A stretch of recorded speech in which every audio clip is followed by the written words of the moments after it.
आगामी देश भविष्य तेणु बालविकास पिला भगवान अति प्रिय तेणु आम अतिथि मान सहित आम आज बालविकास पिला डाकवा से आज भगवान जन्मदिन केक काटी भगवान को ग्रहण करेंगे तेणु समस्त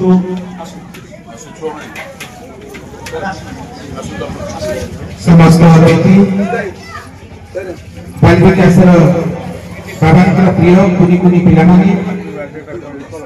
एवं मो सम्मुखरे माँ माने बाबा माने समस्ते समस्त भाई भौणी माने तेरे जन्मदिन में साई तुझे कोटि प्रणाम करेंगे। तेरे जन्मदिन में साई तुझे कोटि प्रणाम करेंगे।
शांति समस्त लोका सुखिनो भवन्तु समस्त लोका सुखिनो भवन्तु समस्त लोका सुखिनो भवन्तु ओम